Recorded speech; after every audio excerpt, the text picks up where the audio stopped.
I could never understand why people talk about home as the place where you'll always find love and support. To me, home is a closed box where every word, every movement is under a microscope, where you're not really yourself but just a shadow that others try to control and shape according to their foreign expectations. My name is Rosa, and I was born just a few minutes after my twin sister, Susanna. Those few minutes could be considered years, given how differently our lives turned out. Susanna and I were always like two poles around which our family universe revolved. Our parents, Teresa and Federico Barbieri, lived in a suburban house in Connecticut, and although they appeared to be a typical middle-class family, inside their home was divided into two unequal worlds. Mom was always the ideal for everyone around, a real estate agent. She consistently made an impression with her perfectly groomed outfits and flawless style. Her designer suits, soft hairlines, and impeccable makeup made her look like a woman you could only admire. Dad, Federico, ran a small accounting firm, engrossed in spreadsheets and tax returns. There was little room for emotions in his life, and more often than not, his gaze was fixed on the computer screen rather than on his daughters. We were only understandable to him in the context that we were his children, whom he needed to provide for and feed. Everything seemed normal, except for one detail. In their eyes, there was always just one star, Susanna. We were both born on the same day, but she was like the shining sun, and I, like a small, dim planet revolving around it. Even as a child, I felt that difference. At the age of 5, when other twin parents made sure their children wore identical clothes and received equal love, our parents made their own choices. Susanna was special. She always got the best things, the best toys, and the best moments. As for me, I seemed to just exist alongside her, in her shadow. We went shopping, and while she bought trendy Nike sneakers, I settled for whatever I could find on sale. While she picked Barbie dolls, I was stuck with knockoffs from the dollar store. Even during our holidays, when Susanna and I stood in the center of the room, her presents were always bigger, and my cake was always small and modest in the corner.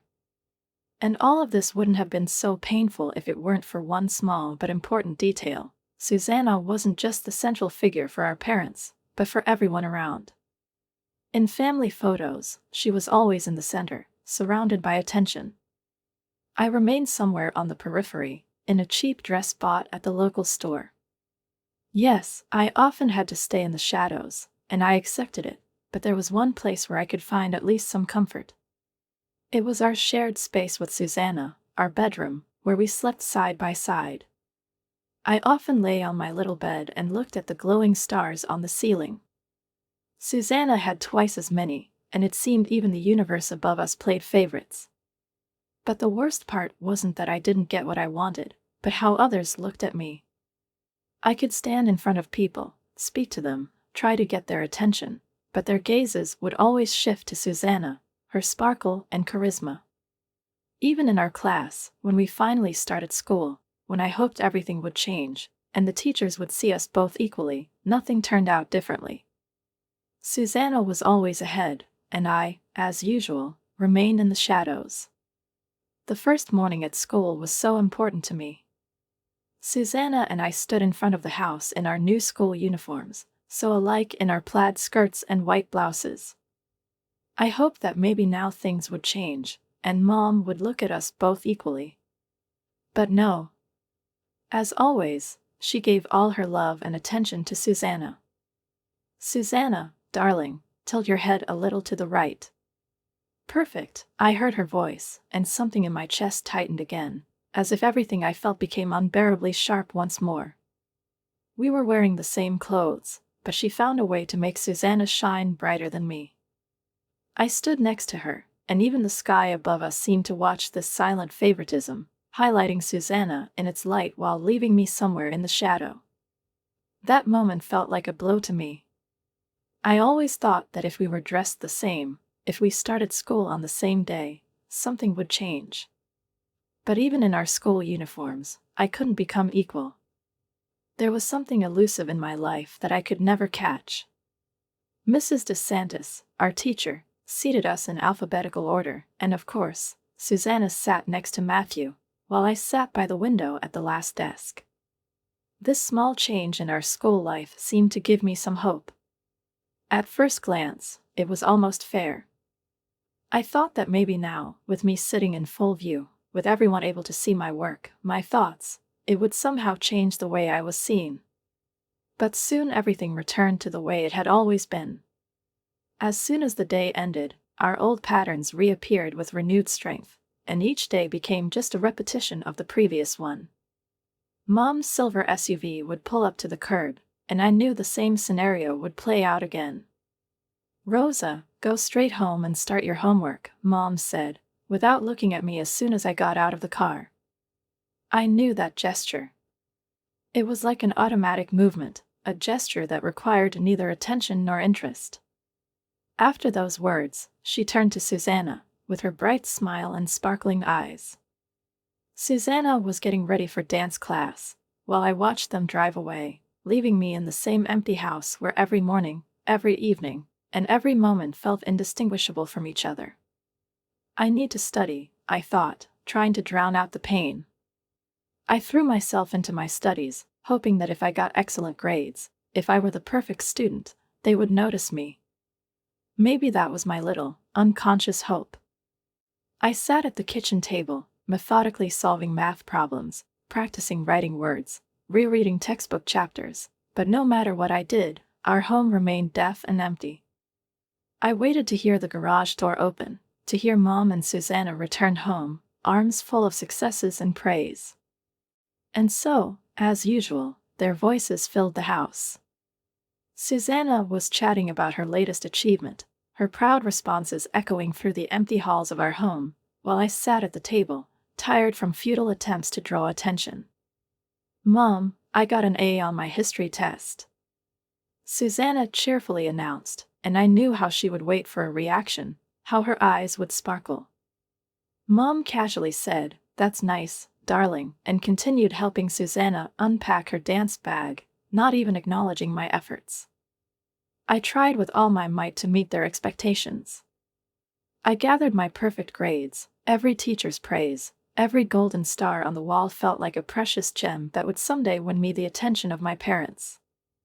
I sat there, continuing my work, hoping that one day, maybe when I became perfect, they would notice me. But day after day, they turned back to Susanna, all their thoughts and desires centered on her. They were proud of her successes, her achievements.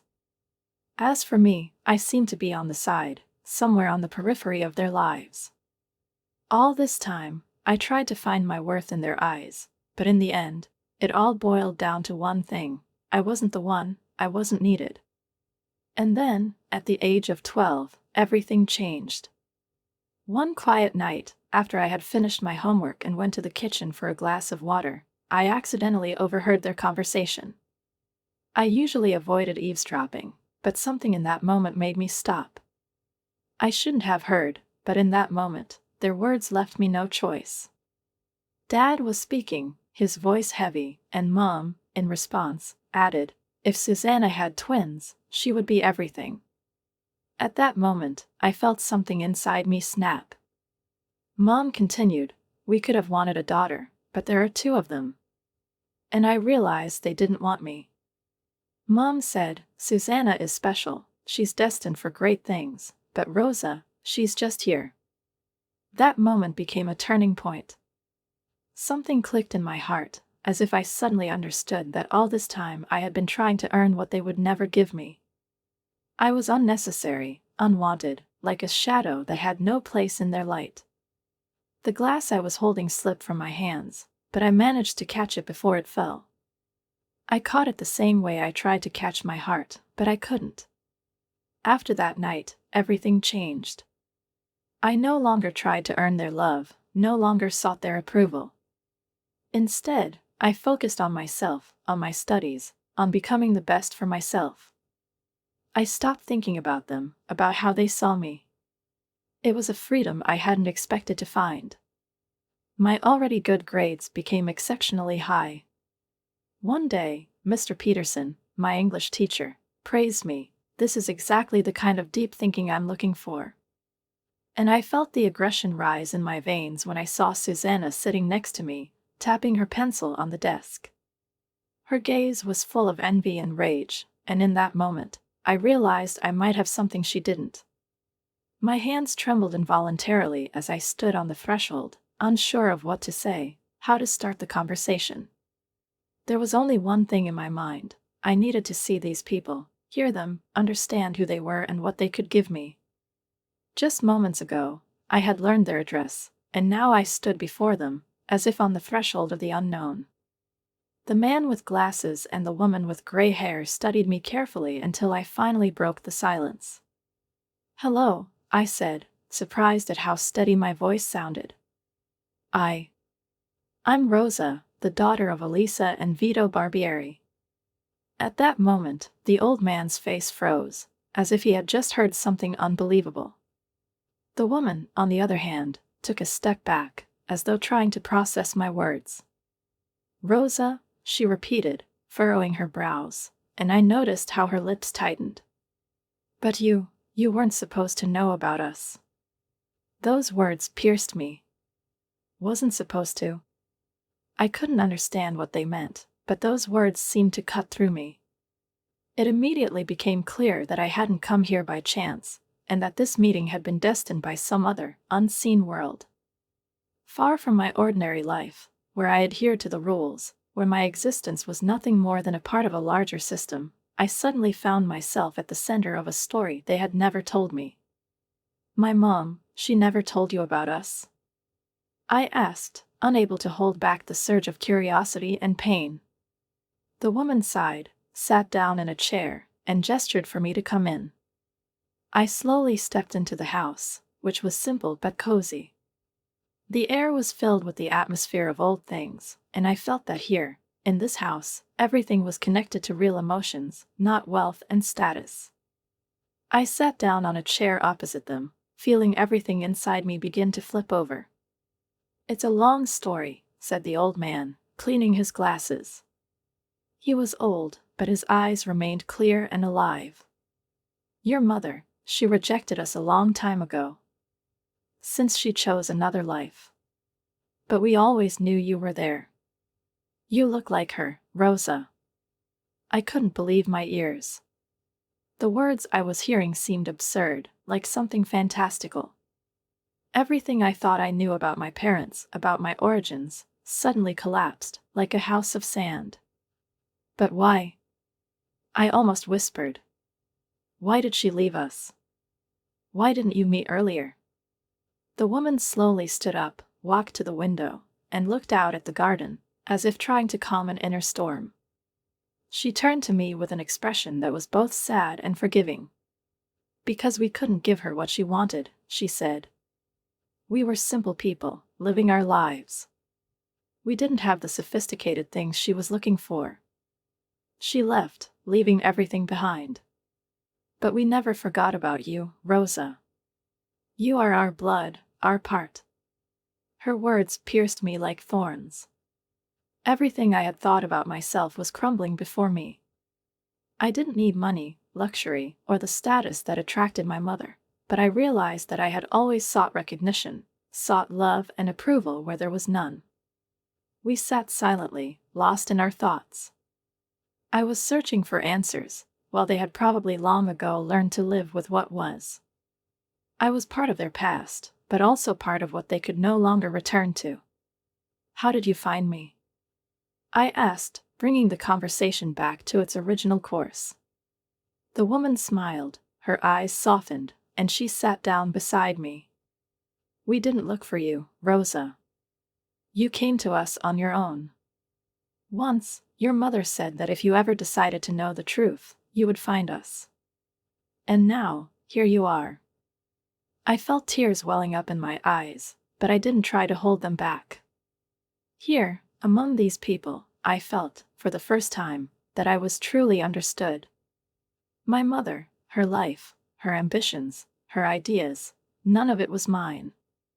I had been a stranger in this world because I didn't fit its rules. But here, among them, I found a part of myself that the world had never taught me, that my mother hadn't taught me. The woman took my hand, and I felt the warmth emanating from that simple gesture, the warmth I had been searching for so long. Not approval. Not praise. Just warmth, understanding, and unconditional love. "We've always been waiting for you, Rosa," she said softly, but with such confidence that I believed her. I couldn't believe my eyes. How could this be? Their home, so cozy, with a blooming garden, with simple but beautiful things, suddenly acquired this luxurious element, completely foreign to everything I had ever known about them. A Mercedes-Benz C-Class sedan, shining in the summer sun, stood in their driveway, like an outsider in this world. It looked like a mistake, like an out-of-place decoration against the backdrop of the old, worn furniture, in this quiet neighborhood where the atmosphere was one of simplicity and tranquility. "Whose car is that?" I asked, barely holding back my surprise. The old man winked at me. He stood with the keys in his hands, as if not noticing how out of place that expensive car looked in their yard. He smiled, and that smile, as always, was warm and sincere. "That's our car," he said, still smiling. "We bought it, Rosa. After you graduated from school. In your honor." I stood there in a stupor, unable to understand how such simple and modest people could suddenly afford such an extravagant purchase. My heart was beating faster, but not from joy, from confusion and a strange unease. The grandmother walked up to me, took my hand, and gently pulled me with her. "Sit down, dear, we have something to tell you," she said in a tender tone, as if this moment had been prepared in advance. I sat on the porch swing, unable to believe what was happening. The old man's eyes were filled with hidden amusement, and in his gaze, I saw something that made me feel that here, in this house, everything was much deeper and more complicated than I had ever imagined. He sat down next to me, and the grandmother took a cup of tea, offering me some to drink. "We always wanted to give you more, Rosa," the old man began. "It was hard with your mother. We couldn't offer her anything, and she left, choosing another path. But you are our pride. We've always followed your success, Rosa, even though you didn't know that." I listened to his words as if they were falling into emptiness, like stones sinking into a deep river. It was all so unexpected that I couldn't process it right away. I had thought that everything that had happened in my life was just a coincidence, a set of events I had to endure. But now, a completely different reality was unfolding before me, one that wasn't at all what I had imagined. "I don't understand," I exhaled, trying to piece my thoughts together. "You followed me?" The old man nodded. "Yes. We knew about your success in school, how you started working at the cafe. We were proud of you, even though we never said it out loud. You're just like your mother once was. But you didn't become her. You went your own way, Rosa. And that was important to us." I felt a lump form in my throat. All those years when I tried to understand who I was, who I had been, how and why I ended up in this family, suddenly seemed so meaningless. But now, sitting here with my grandmother and grandfather, I realized that I was looking for something more than just love and approval. I was looking for my place in the world, and perhaps only here, with them, could I find it. "Why didn't you tell me about this before? Why did I only find out the truth now?" I asked, struggling to speak. The grandmother sighed and gently stroked my hair. "We didn't want to interfere in your life, Rosa. We didn't want you to feel that you had to do something for us. You were meant to choose your own path. And as you can see, you found it." Grandfather continued. "Your mother chose her own way, and we respected her decision. But you've always been close to us, and when you came to us, we understood that we hadn't made a mistake, that within you was a strength that could be even greater than everything we could give. We decided that if we could help, we would. This card is not just a gift, Rosa. It's a symbol of our belief in you, in your future." As if to confirm his words, the grandmother handed me an envelope. I carefully opened it and saw several photographs. In one of them, they were standing in front of a large house, with youthful faces. In another, there were old black and white photos of my childhood, pictures I had once seen, but couldn't remember clearly. Grandfather and grandmother had always watched over me, even when I didn't know it. My eyes filled with tears, and I felt the weight that had been on me for all these years begin to lift. All I had needed was simple recognition, understanding, and support. And perhaps only now, when I met them, could I feel at home. "I don't know what to say," I whispered, looking at them. "Thank you." Grandfather smiled, his eyes filled with wisdom and kindness. "We will always be here for you, Rosa. You are not alone." I slowly walked towards the car, feeling how every movement of theirs became tense, how their gazes couldn't hide their confusion. My parents, who had long since grown used to their haughty, cold behavior, now looked as if they had just fallen from the sky. Susanna, still smirking, suddenly fell silent, as if she couldn't find the words to respond. Her lips parted, but her voice got stuck somewhere in her throat. And that moment, that long look when I stood next to the new Mercedes, became an unexpected revelation for me. Whoever was around always understood one thing: Susanna had been the star in their eyes. She had always been the best, always shining, while I remained in her shadow. But now, looking at her pale face, watching how she tried to hide her own uncertainty, I felt liberated. I suddenly realized that all these years, I had been underestimated, that I had not been valued, not seen. I had been just part of the background, unnoticed until they saw the real worth hidden in my quiet actions. "Are you laughing?" Mom broke the silence, her voice now tense, but something in it lacked the confident sarcasm I remembered so well. She took a step forward, and her movements became almost slippery, like someone who had truly realized they had lost something important. "Where did you get this car?" I looked at her, and something cold reflected in my eyes, something I wouldn't have dared to show just yesterday, but today it felt as natural as the morning light. "It's a graduation gift," I said, pausing as if giving her time to understand the full meaning of this simple answer. "A gift? From whom?" Dad asked, his face not showing the disdain I had grown accustomed to. Now it was confused, as if his world had just collapsed. "From my grandparents," I said slowly, making each word clear and expressive. "They always knew how to support me, unlike you." Mom sharply exhaled, and I noticed her lips pale. She couldn't believe that I, that girl, had received such a gift. She couldn't believe that after everything they had done, this new element had entered my life: success and independence, something they had never even imagined. Susanna, unable to contain her irritation, spat out, "Of course, you've always been such a happy girl. Carefree, clueless. And now this car. Are you sure you haven't done something stupid?" I froze in place, and though I wanted to say something sharp, something that would shake her confidence, I simply looked at her. For the first time in many years, I saw her flinch. Behind her outward confidence, there was an army of insecurity, and she knew very well that I now had something to say in return. "You always thought I couldn't achieve anything," I said quietly but confidently.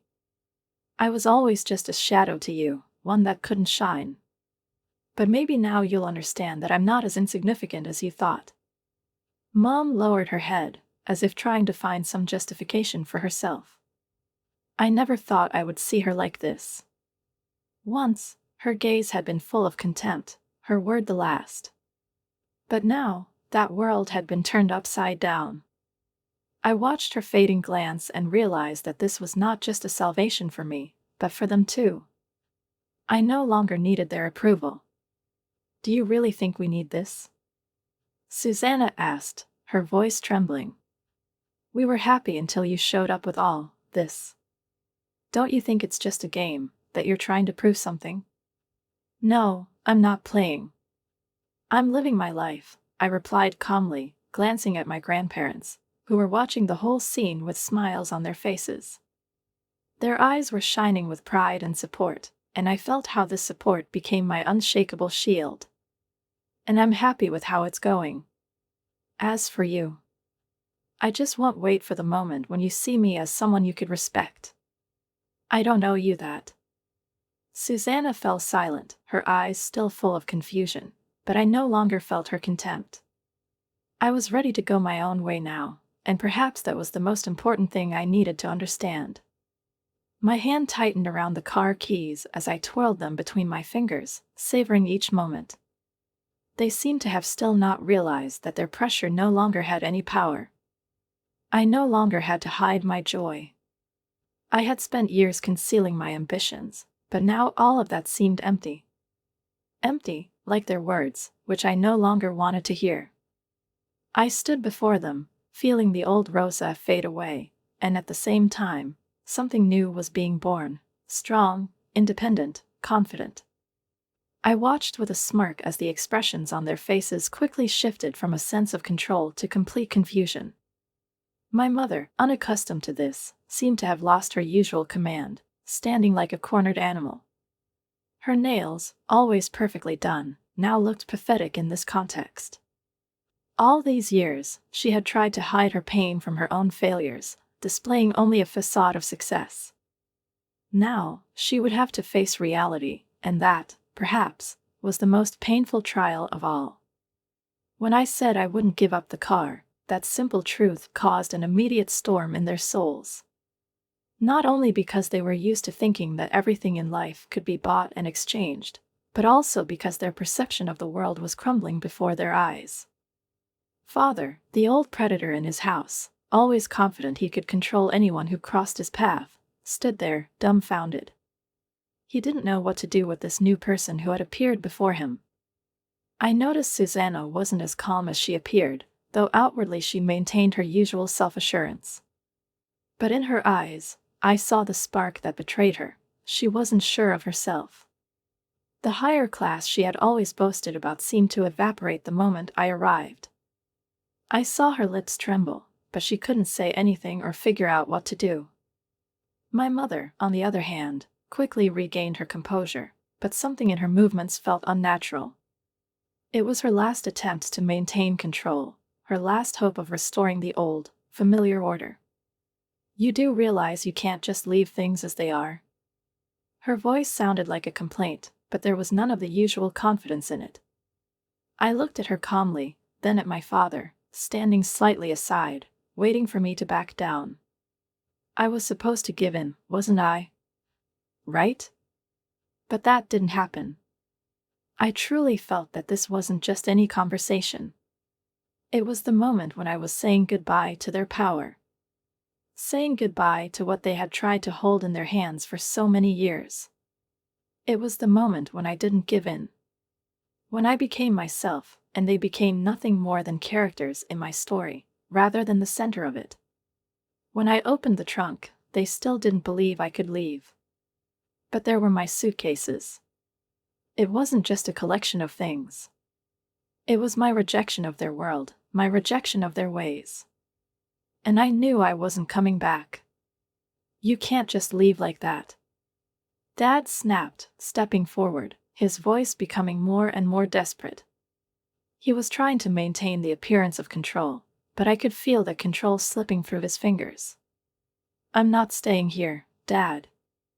This is not my home, I said, not holding back my emotions, but not raising my voice either. There was no need for that. I was calm. The strength I had lacked all these years was now mine, and I couldn't give it back. Father opened his mouth to protest but couldn't. He was like crumpled paper, his words weightless. Mother stood beside him, but she couldn't suppress a sigh of disappointment. She was so scared of her old system falling apart. You realize you'll lose everything, right? Her words were like the last bullet in a weapon she had used to manipulate others. But I didn't care. I could feel the weight they had tried to place on my soul dissipating. Susanna walked towards the car again, trying to look convincing, but I didn't let her come any closer. Not like before. She was trying to hide her uncertainty behind her usual bravado, but I no longer saw her as a threat. I no longer felt like someone who had to obey their rules. "This is my life," I said, closing the trunk, and then, turning, I took a step forward. Silently, they watched me leave. And in that moment, I felt that I would never look back. I got into the car, the leather seat still knowing how to creak slightly through the windshield, and I felt that sound like a farewell to something old, something I was leaving behind. I could see their shocked faces in the rearview mirror, and for a moment, I almost felt sorry for them. But only almost. Their perfect family fantasy was crumbling before their eyes, and I was outside of that world. A world where I had always felt like an outsider, always a shadow that no one paid attention to. But now I was free. My life had begun anew, with a fresh, true beginning. The last few weeks of summer, spent at my grandparents' house, were the happiest of my life. Here, I could breathe. There were no obligations, no expectations. Every morning, I woke up to the smell of grandmother's coffee and the sound of grandfather humming something from the old songs, sitting with a newspaper in his hands. No, there were no wars for attention here, no struggles for love and recognition. Here, there was simply happiness, silence, care, and peace. Here, I was not the outsider, I was simply Rosa. It was these moments, these simple joys, that became the bright points that helped me break free from the chains my parents had imposed on me. The move to Princeton was both bittersweet. After hugging my grandparents, I promised to call them every day, even though I was now in a different world.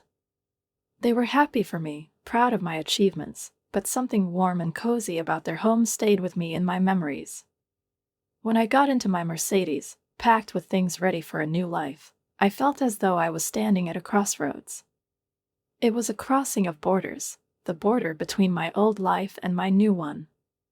Now I was a student at one of the country's top universities, and an endless number of opportunities lay ahead of me. My grandparents found me a small but cozy apartment just 10 minutes from campus. Nothing excessive, but even in this modest setting, I felt more at home than I ever had in any hotel room I'd stayed in before. Hardwood floors, large windows, a small balcony where I could sit with a book and a cup of tea, it was all designed to make me feel at home.